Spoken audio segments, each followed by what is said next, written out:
Audiolibros en inglés. Cuentos clásicos, leídos en inglés. Little Thumbling, by Charles Perrault. Once upon a time, there was a woodcutter and his wife who had 7 children, all boys. The eldest was but 10 years old, and the youngest only 7. People wondered how the woodcutter had so many children so near in age, but the explanation was simple. Several of them were twins. He and his wife were very poor, and their 7 children were a great burden to them, since none of them was yet able to earn a livelihood. What troubled them still more was that the youngest was very delicate and seldom spoke, which they considered a proof of stupidity rather than of good sense. He was very diminutive and, when first born, scarcely bigger than one's thumb, and so they called him Little Thumbling. This poor child was the scapegoat of the house, and was blamed for everything that happened. Nevertheless, he was the shrewdest and the most sensible of all his brothers, and if he spoke little, he listened a great deal. Then came a year of bad harvest, and the famine was so severe that these poor people determined to get rid of their children. One evening, when they were all in bed, the woodcutter was sitting over the fire with his wife. He said to her, with an aching heart, "You see plainly that we can no longer find food for our children. I cannot let them die of hunger before my very eyes. I have made up my mind to take them to the woods tomorrow and there lose them. It will be easily done, for while they are busy digging for mushrooms, we have only to run away unseen by them." "Ah!" exclaimed the woodcutter's wife, "can you find the heart to lose your own children?" In vain her husband reminded her of their great poverty. She would not consent to the deed. She was poor, but she was their mother. After a while, however, having thought of the misery it would be to see them die of hunger, she assented to her husband's proposal, and went weeping to bed. Little Thumbling had overheard all they said, for, as he lay in his bed, he realized that they were talking of their affairs. So he got up quietly and crept under his mother's stool, to listen to what they were saying without being seen. He went to bed again, but did not sleep a wink the rest of the night, thinking what he should do. He got up early and went down to the banks of the stream. There he filled his pockets with small white pebbles, and then returned home. They all set out together, but Little Thumbling did not say a word to his brothers of what he had overheard. They entered a very thick forest, where, at 10 paces distant, they could not see one another. The woodcutter began to cut wood, and the children to pick up brushwood for the mushrooms. The father and mother, seeing them busy at work, gradually stole farther and farther away from them, and then suddenly ran off down a little winding path. When the children found themselves all alone, they began to scream and cry with all their might. Little Thumbling let them scream, well knowing how he could get them home again, for on their way to the forest, he had dropped all along the road the little white pebbles he had in his pockets. He said, "Have no fear, brothers. Father and mother have left us here, but I will take you safely home if you follow me." They followed him, and he led them back to the house by the same road that they had taken to the forest. They were afraid to go inside at once, but placed themselves close to the door to listen to what their father and mother were saying. As luck would have it, just at the moment that the woodcutter and his wife reached home, the lord of the manor sent them 10 crowns. It was money he had owed them for a long time, and which they had given up all hope of receiving. This was new life to them, for the poor things were actually starving. The woodcutter immediately sent his wife to the butcher's, and, as it was many days since they had tasted meat, she bought 3 times as much as was sufficient for 2 people's supper. When they had appeased their hunger, the woodcutter's wife said, "Alas, where are our poor children now? They would fare merrily on what we have left. But it was you, William, who would lose them. Truly did I say we would repent it. What are they now doing in the forest? Alas, heaven help me! Perhaps the wolves have already devoured them. What a cruel man you are, to have lost your children." The woodcutter began at last to lose his temper, for she repeated over 20 times that they would repent the deed, and that she had said it would be so. He threatened to beat her if she did not hold her tongue. It was not that the woodcutter was not, perhaps, even more sorry than his wife, but that she made so much noise about it. He was like many others, who are fond of people who say the right thing, but are annoyed by those who are always in the right. The wife was all in tears. "Alas, where are my children now?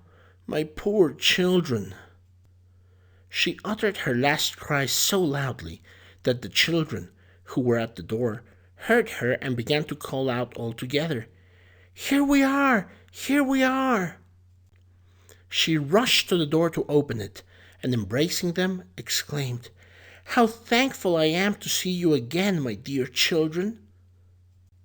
You are very tired and hungry, and you, little Peter, how dirty you are! Come here and let me wash you." Peter was her eldest son, and she loved him better than all the rest, because he was red-headed, and she was rather red-haired herself. They sat down to supper and ate with an appetite that delighted their father and mother, to whom they related how frightened they had been in the forest, all speaking at the same time. The good people were overjoyed to see their children around them once more, and their joy lasted as long as the 10 crowns. When the money was spent, however, they fell back into their former state of misery, and resolved to lose their children again. To make quite sure of doing so this time, they determined to lead them much further from home than they had before. Although they tried to talk of this secretly, they were overheard by little Thumbling. He decided to get out of the difficulty by the same means as the first time.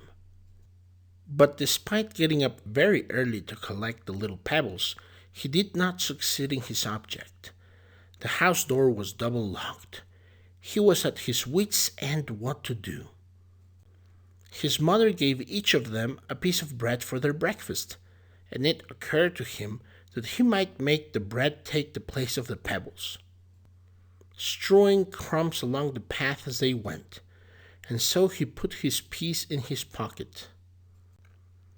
The father and mother set out to the thickest and darkest part of the forest. As soon as they had done so, they turned into a bypath and left them there. Little Thumbling did not trouble himself much, for he believed he could easily find his way back by help of the crumbs which he had scattered wherever he had passed. But he was greatly surprised to find not a single crumb left. The birds had come and picked them all up. The poor children were now indeed in great distress. The further they wandered, the deeper they plunged into the forest. Night came, and a great wind arose, which filled them with terror. They fancied they heard the howling of wolves from all sides, running towards them to devour them. They scarcely dared to speak or look behind them. Then came a heavy rain, which drenched them to the skin. They slipped at every step, tumbling into the mud. Little Thumbling climbed up a tree to try if he could see anything from the top of it. Looking about on all sides, he saw a little light, like that of a candle. but it was a long way off, on the other side of the forest. He came down again, and when he had reached the ground, he could no longer see the light. He despaired at this, but walked on with his brothers for some time in the direction of the light. Suddenly, he caught sight of it again as they emerged from the forest.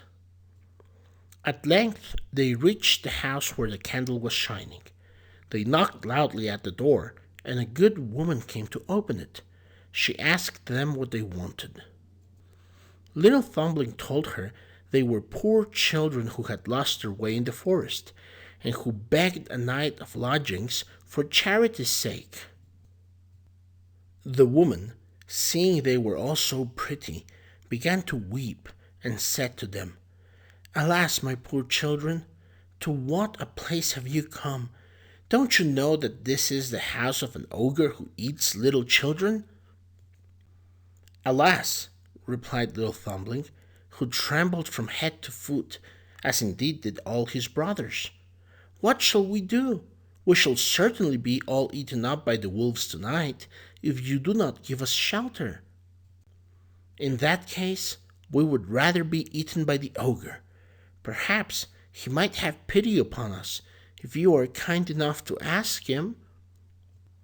The ogre's wife thought that she might be able to hide them from her husband till the next morning. She let the children come in, and led them where they could warm themselves by a good fire, where a whole sheep was roasting on the spit for the ogre's supper. Just as they were beginning to get warm, they heard 2 or 3 loud knocks at the door. It was the ogre who had come home. His wife immediately made the children hide under the bed, and went to open the door. The ogre first asked if his supper was ready, and if she had drawn the wine, and with that he sat down to his meal. The mutton was all but raw, but he liked it the better for that. He sniffed right and left, saying that he smelt fresh meat. "It must be the calf I just skinned," said his wife. "I tell you, I smell fresh meat," replied the ogre, giving an angry glance at his wife. "There is something here I do not understand." With these words, he rose from the table and went straight towards the bed. "Ah!" he exclaimed, "so this is how you seek to deceive me, you wretched woman. I do not know what hinders me from eating you also. It is well for you that you are such an old creature, but here is some game which comes in handy, and will serve to feast 3 of my ogre friends, who are soon coming to pay me a visit." He dragged the children from under the bed, one after the other. They fell upon their knees begging for mercy. But they had to deal with the most cruel of all the ogres, who, far from feeling pity for them, devoured them already with his eyes. The ogre told his wife that they would be dainty bits, when she had made a good sauce for them. He went and took up a large knife, and as he came towards the children again, he whetted it on a long stone held in his left hand. He had already seized one of them when his wife said to him, "Why are you doing that at this hour of the night? Will it not be time enough tomorrow?" "Hold your peace," replied the ogre. "Right now they will be the more tender." "But you already have too much food," continued his wife. "Here are a calf, 2 sheep, and half a pig." "You are right," said the ogre. "Give them a good supper, that they may keep plump, and put them to bed." The good woman was rejoiced, and brought them plenty of supper, but they could not eat. They were so overcome with fright. As for the ogre, he seated himself to drink again, delighted to think he had such a treat in store for his friends. He drained 12 goblets, more than usual, which made him feel sleepy and heavy, and made him go to bed. The ogre had 7 daughters, who were still young children. These little ogresses had the most beautiful complexions, as they lived on fresh meat like their father. But they had very small round grey eyes, hooked noses, and very large mouths, with long teeth, exceedingly sharp and wide apart. They were not very wicked yet, but they promised to become so, for they already began to bite little children, that they might suck their blood. They had been sent to bed early, and were all 7 in a large bed, each wearing a crown of gold on her head. In the same room was another bed of the same size. It was in this bed that the ogre's wife put the 7 little boys to sleep, after which she went to bed herself. Little Thumbling had noticed that the ogre's daughters had golden crowns on their heads.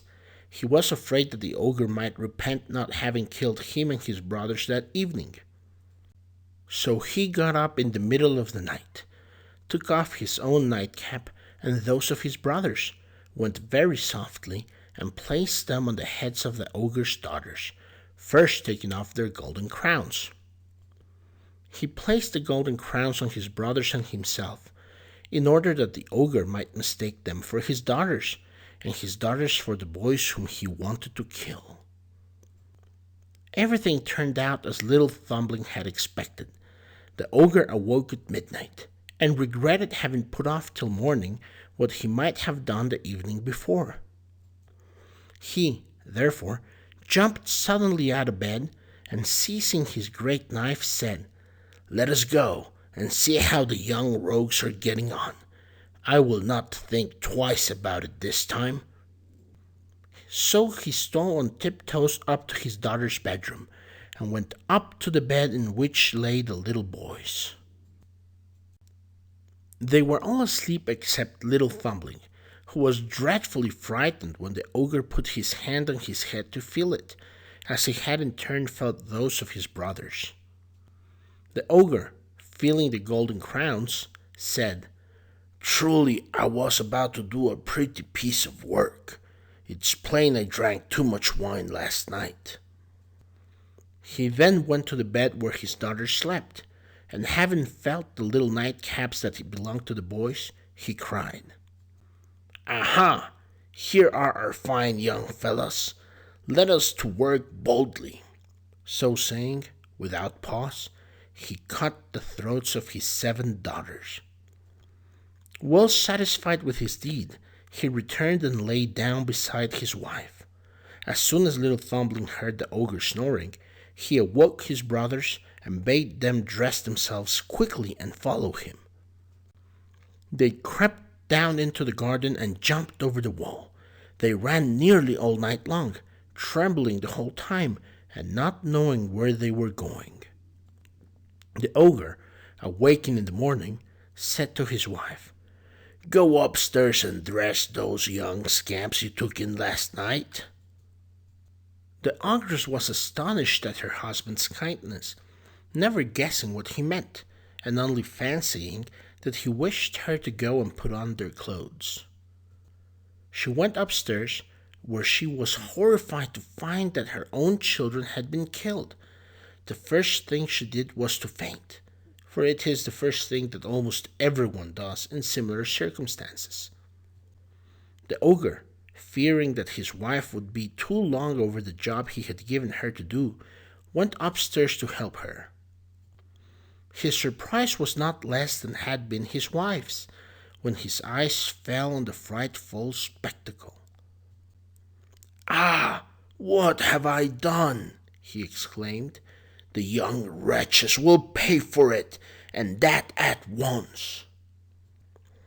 He threw a jug full of water in his wife's face, and having brought her to, said, "Quick, fetch me my 7-league boots. I will go after them and catch them." He set out, and after running in every direction, came at last upon the track of the poor children, who were just 100 yards from their father's house. They saw the ogre striding from hill to hill, and stepping over rivers as easily as if they were the smallest brooks. Little Thumbling, who caught sight of a hollow rock close by, hid his brothers in it, and crept in after them, keeping his eye on the ogre all the while. The ogre, feeling very tired with his long journey to no purpose, for 7-league boots are very fatiguing to the wearer, thought he would like to rest. By chance, he sat down on the very rock in which the little boys had concealed themselves.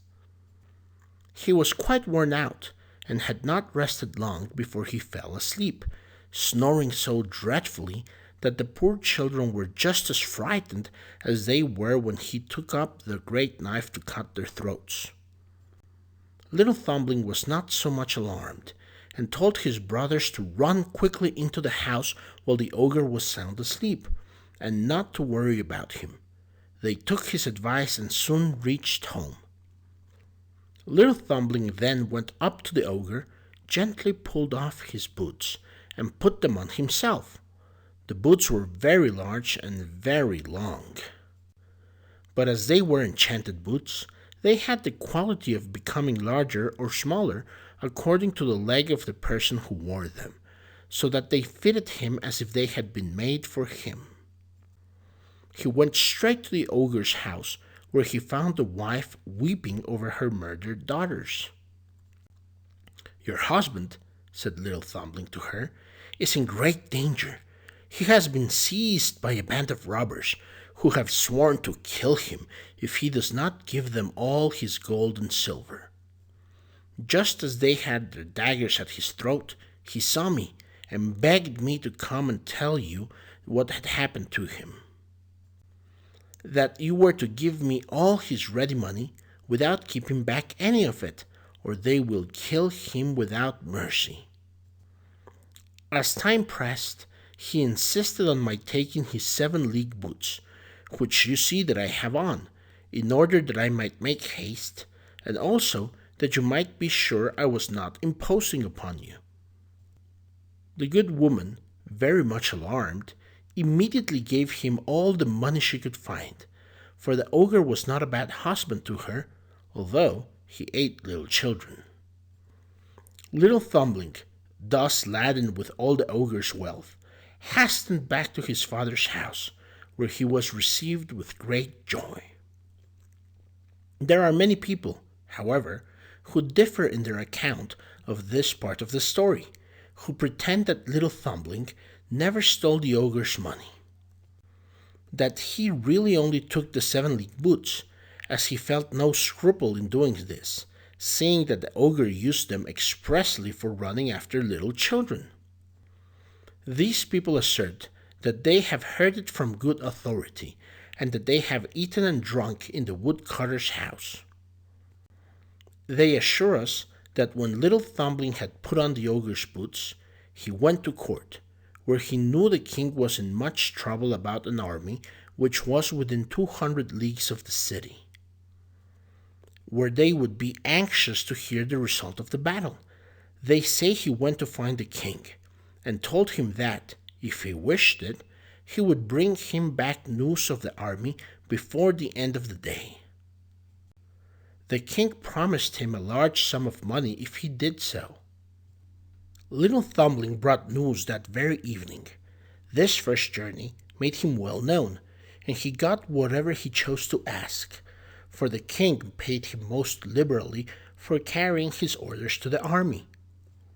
A great number of ladies also gave him whatever he wished, in return for news of their lovers, and this brought him in the greatest gain. After he had been a courier for some time, and had saved a great deal of money, he returned to his father. It is impossible to imagine the joy of his family at seeing him again.